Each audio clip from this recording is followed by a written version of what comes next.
Night and day, they've been waiting for a miracle.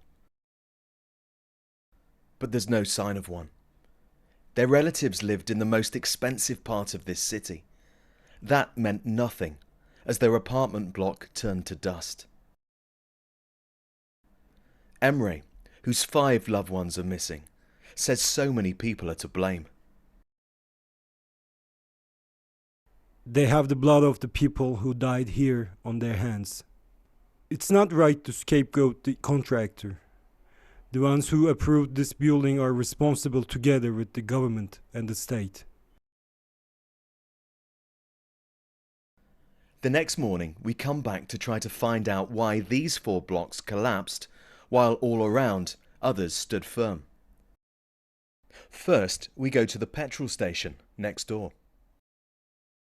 Their CCTV footage shows how first the lights shake, then people run, before a blanket of dust and debris envelops everything. A community ripped apart in seconds. Everything is gone, Emil weeps as we meet her, before revealing this.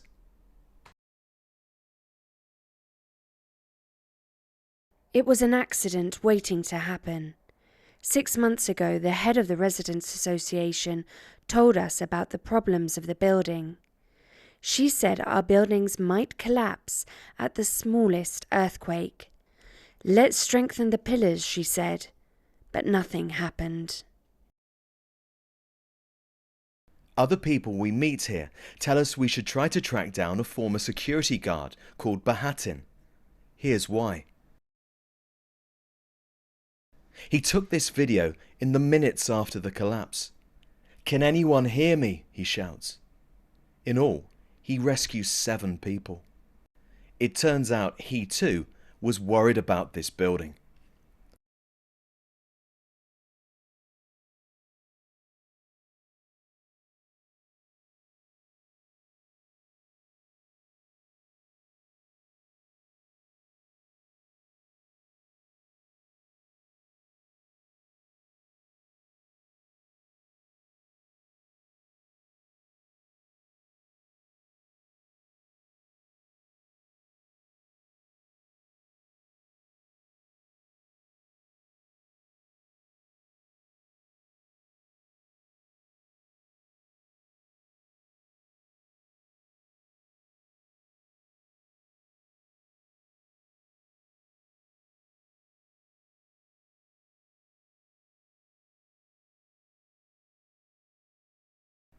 Opposition politicians say tens of thousands have paid with their lives.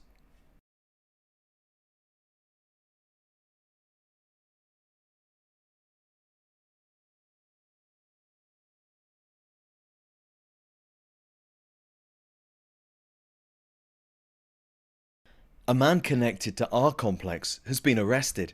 His lawyer tells us the building was well constructed. The local authority says there were no formal complaints, and so no inspections have ever been carried out.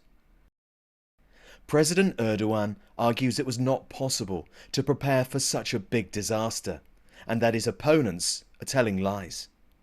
But in light of this story, one replicated across this country, how many in Turkey can truly sleep soundly tonight? Nick Beake, BBC News, Gaziantep.